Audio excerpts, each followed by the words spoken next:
All right, so I think this is recording. Let's take a look here at number 2. This is a polynomial function, and we want to find the real zeros. We don't have really a method to, like an X method or anything, to factor this, but we do have the rational zero theorem. We can look at the factors of 25, and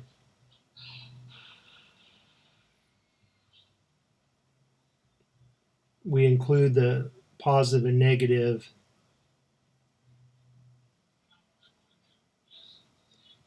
And then we look at the factors of the leading coefficient.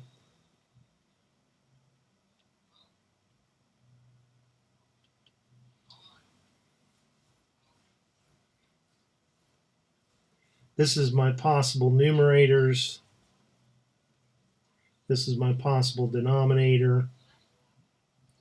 So my list of possible rational zeros are 1 and 5 and 25. And then 1/2, 5/2, and 25/2. All right, so let's look and see if we can't find some zeros. If I look at this, it looks to be in standard form with no missing powers, 4, 3, 2, 1, 0. So I'm just going to go through and try to find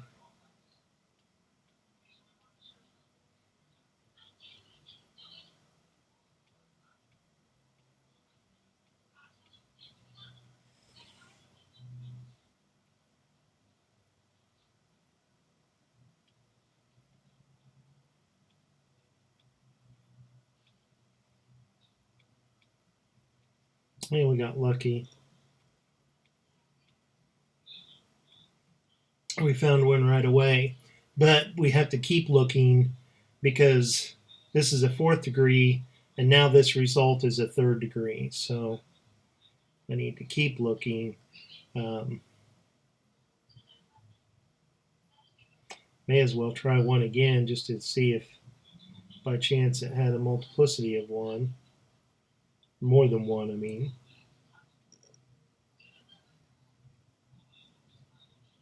And it doesn't, so.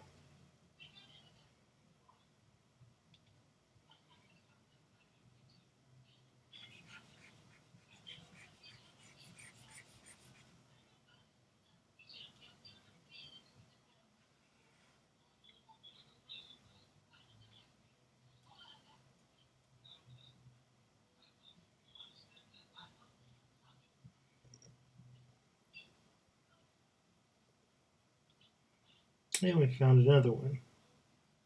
So now that's down to a quadratic. So now we could keep looking through the list, but who knows? Maybe some of them would be fractions, and you might be more comfortable with the X method than doing the synthetic division with fractions. I really don't know. And who knows that these may be the only two. The other two could be complex numbers. So let's shrink this up a little bit. Come over and finish on the side over here.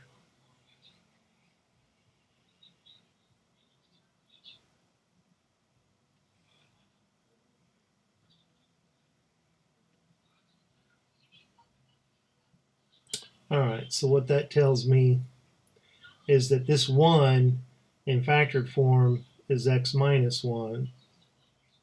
This negative 1 in factored form is x plus 1. And this is 2x squared minus 15x plus 25.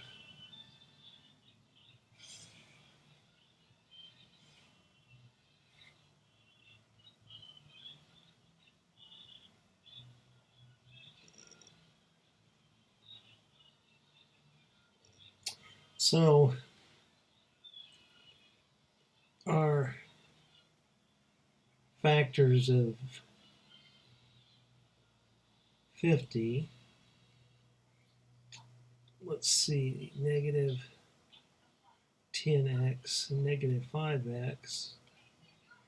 negative 10x times a negative 5x is 50x squared, and they add up to negative 15. And then since the leading coefficient is bigger than 1, we'll make a table.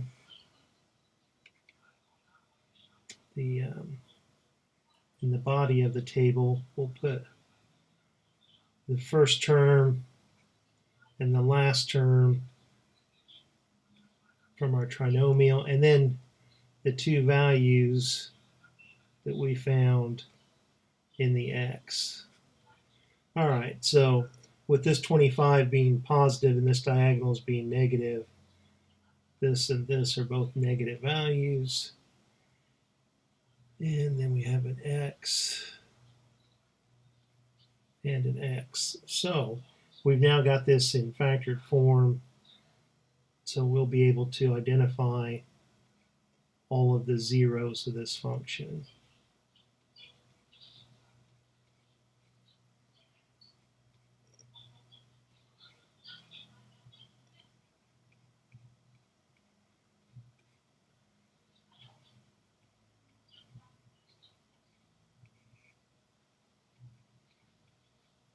So 1 minus 1 gives us a 0. Negative 1 plus 1 gives us a 0. 5 minus 5 gives us a 0. And 5 halves gives us a 0. And you can look back at the list. All of these numbers, did appear in our list. All right, so I hope that helps, and I'll talk to you later. Bye.